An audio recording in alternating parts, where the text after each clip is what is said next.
एक के बाद एक अदालती डेवलपमेंट हो रही है, एक के बाद एक फ़ैसला आ रहा है। मैंने आपके साथ डाटा शेयर किया था, फिगर शेयर किया था कि सोमवार जो ये हफ़्ता शुरू हुआ था, सोमवार से लेके और हफ़्ता यानी परसों हफ्ते का दिन है, सोमवार से लेके हफ्ते के दिन तक 2 हाई कोर्ट्स यानी लाहौर और Islamabad high court, trial courts जो ADC कोर्ट्स हैं, डिस्ट्रिक्ट कोर्ट्स हैं, इनमें मिला के PTI और इमरान खान से रिलेटेड 97 केसेस की समातें सिर्फ इस एक हफ़्ते में थीं और ये तादाद आगे बढ़ती चली जाएगी। और ये भी मैं आपको बता दूं कि मैं ये समझता हूं कि हर 48 घंटे के अंदर एक बड़ा फ़ैसला किसी न किसी अदालत से तहरीक इंसाफ और इमरान खान के हक़ में आएगा।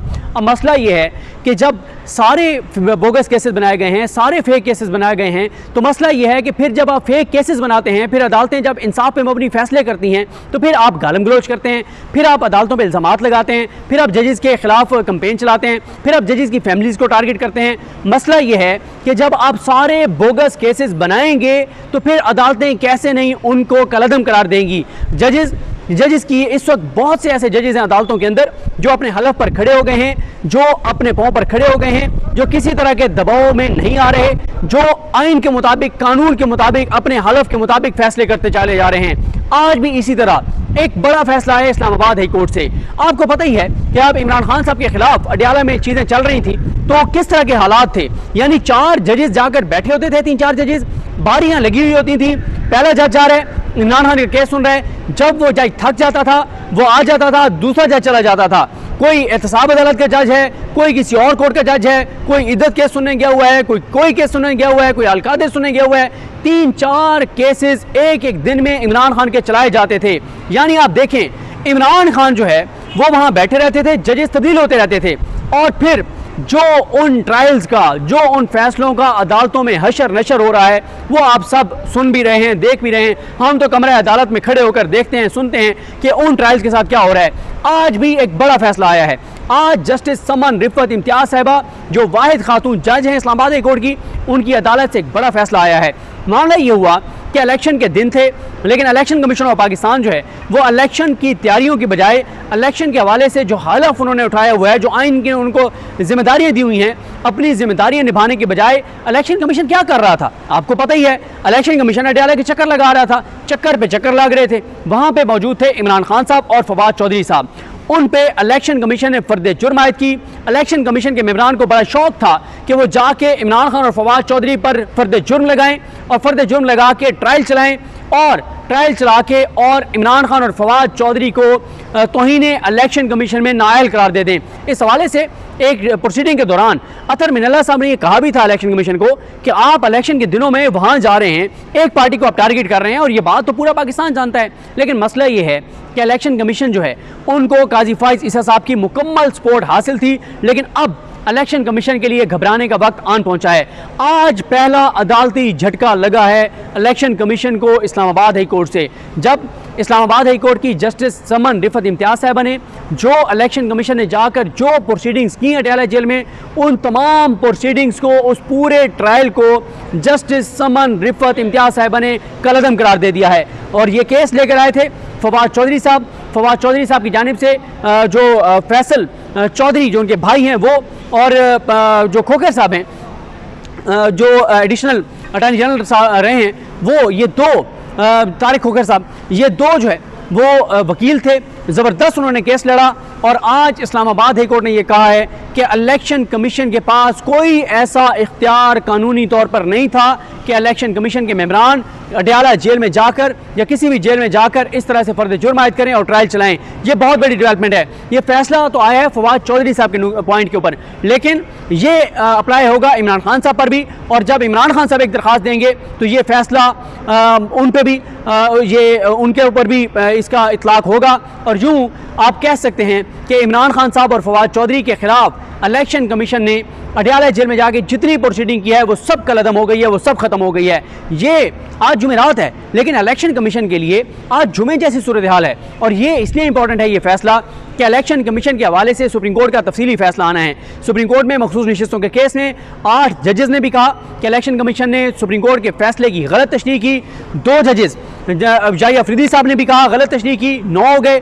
2 जजेस ईवन के काजी फाइज फवाइज ईसा साहब और जमाल खान मुंदखेल साहब, उन्होंने भी कहा कि इलेक्शन कमीशन ने सुप्रीम कोर्ट के 13 जनवरी के फैसले का, बल्ले वाले फैसले की तशरीह गलत की है। यानी सुप्रीम कोर्ट के 13 में से 11 जजेस ने यह फैसला दिया कि इलेक्शन कमीशन ने गलत किया, गैर आईनी काम किए, गैर कानूनी काम किए। ये बहुत बड़ी चार्जशीट थी।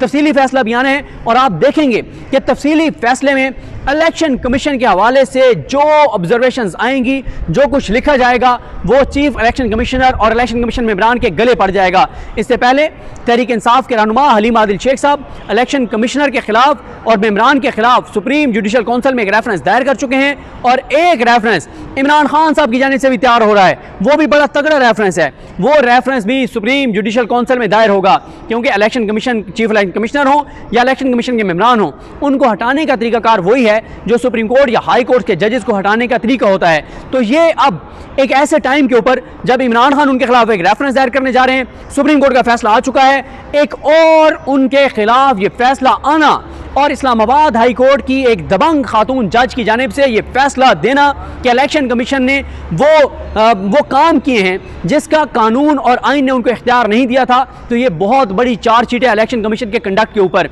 देखें, ये सारी चीज़ें मिलती चली जा रही हैं, ये सारी चीज़ें मिलती चली जा रही हैं। और इसी वजह से आपको याद होगा, आपने लाइव प्रोसीडिंग में देखा होगा कि जस्टिस अतर मिनल्ला साहब ने इलेक्शन कमीशन के वकील को कहा था कि आप 8 फरवरी के इंतखाबात से पहले आपके पास जो शिकायत आई उसका सारा डाटा अदालत में जमा करवाएं।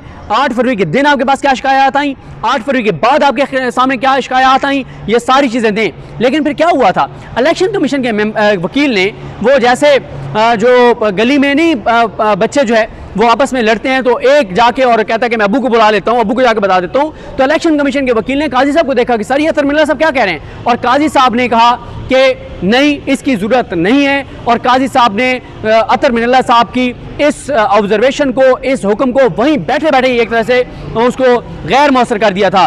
और अतर मिनल्ला साहब ने कैटेगोरिकल कहा था कि इलेक्शन कमीशन अपनी आईनी जिम्मेदारियां अदा करने में नाकाम हो चुका है।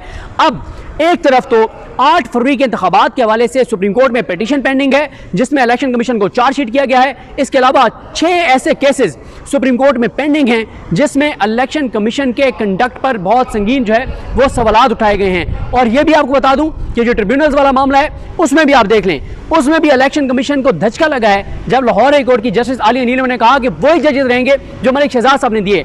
इलेक्शन कमीशन को ट्रिब्यूनल्स वाले केस में बहुत खरी खरी सुनाई थी, 2 टोक सुनाई थी जस्टिस अकील अब्बासी साहब ने, जब उन्होंने कहा था कि अगर इलेक्शन कमीशन ने जिस तरह से लाहौर हाई कोर्ट के चीफ जस्टिस को खत लिखे, अगर मुझे लिखते तो मैं फिर इनको बताता, जिस तरह से ये अपनी मर्जी के जजेस चाह रहे थे।